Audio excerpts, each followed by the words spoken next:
Good morning, little mama. What you doing?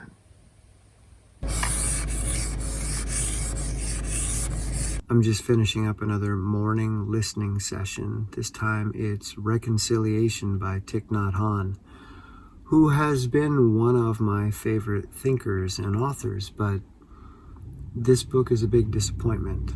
I think it's by far his weakest work. And as I sit and think and record some notes, I'm looking at the mountain in front of me, which is white. Looks like they got dumped on last night.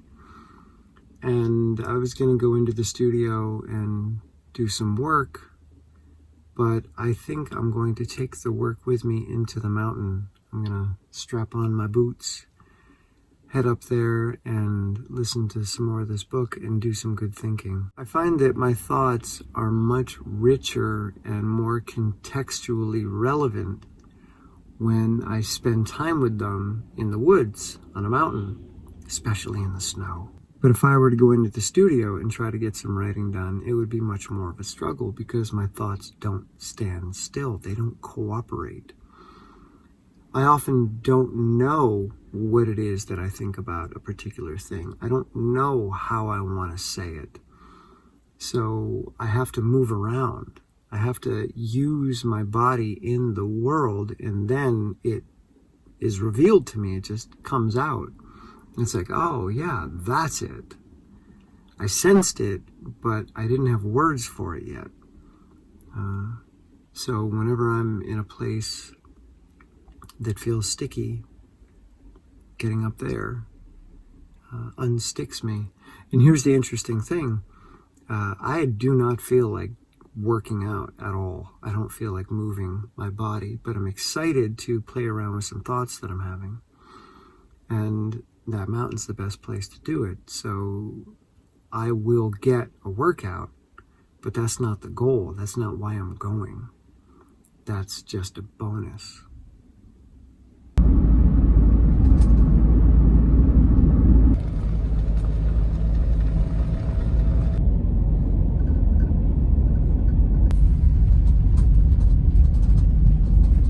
Essentials for boot slogging: waterproof pants, very cool socks, running shoes, and overboots.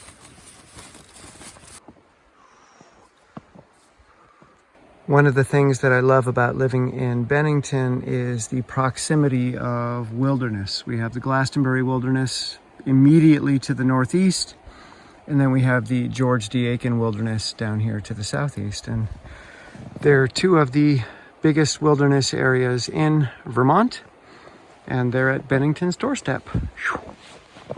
Now that is what I call a trail.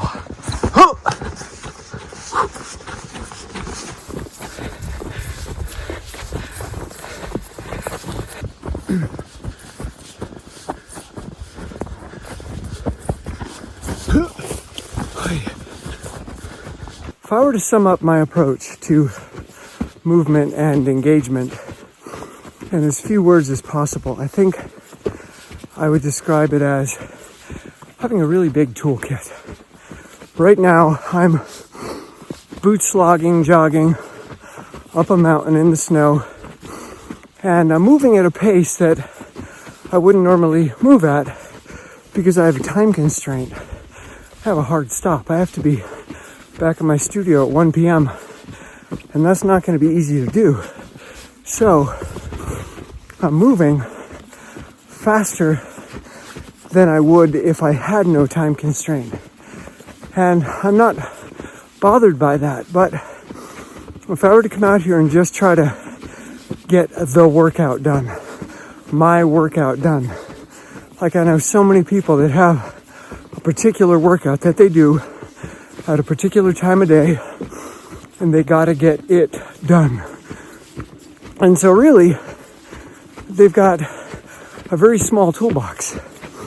There's not much you can do when nothing changes. But for me, I'm constantly throwing myself into the midst of change. My movement evolves every day. And because of that, There are days when I do push harder, but not because I have to push harder, but simply because I want to get to the top of the mountain to see what it looks like, and I don't have a lot of time to do it. So let's go. So the goal is seeing the top of the mountain. The goal is not, you got to push hard today.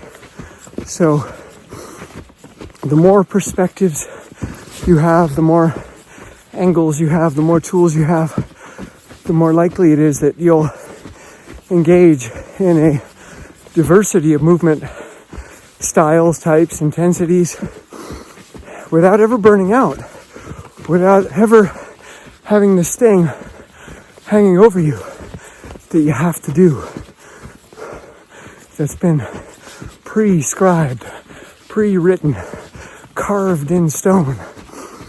The 10 commandments of your workout life. I don't have any. I just have lots of tools.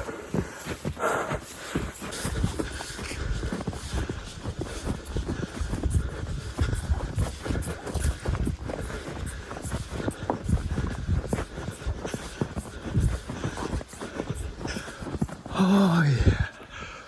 Oh yeah.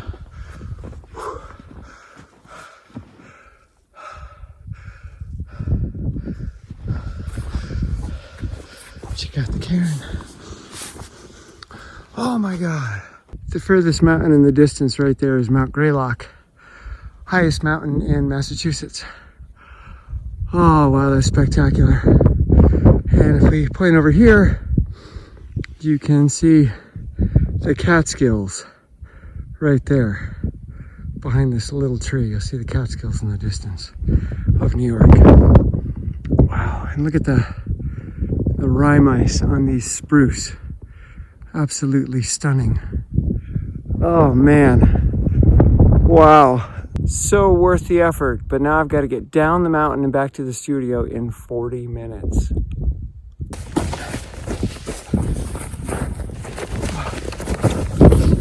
Now this is the fun part. Whoa!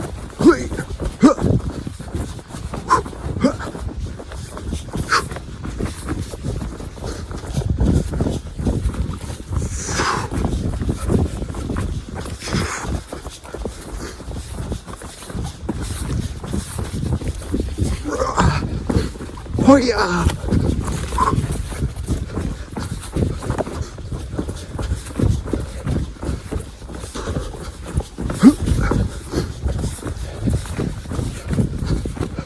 Whoa, steep, very steep.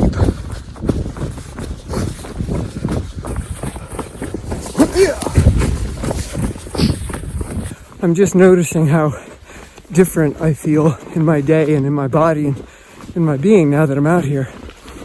It's like the lens is shifted, and I'm about to come to a point in the trail that I want to show you what a lens shift looks like. The top of the mountain is all thick spruce trees, and you get to this point right up ahead where the spruce end.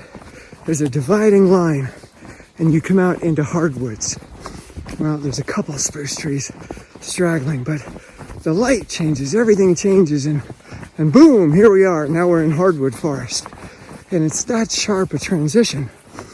And it's kind of how I feel in my day, but more importantly, in my being. Everything is lighter, everything is more open, more expansive. And even though those spruce trees are really comforting and they've got an awesome smell, they're more closed in. And that's how I felt this morning when I woke up with the devil that I know. But here I am with the devil that I don't know, and it's not really a devil at all. It's more like Socrates' demon. It's teaching me about myself and the world, and I'm having an amazing time now. It's about 11 at night, and I'm almost finishing 2 hours of elliptical, and all of a sudden some bats started squealing and scurrying around underneath the reflective material in the ceiling. So I turned the lights on, hoping that it would deter them, but they've been scurrying now for like 10 minutes, and I don't know, it's one of the things I hate about being here at night is the bats. When I go out into the stairwell, I often have to dodge bats as I go down the stairs. The joys of old buildings. Whew. All right. 33 seconds to go. Oh.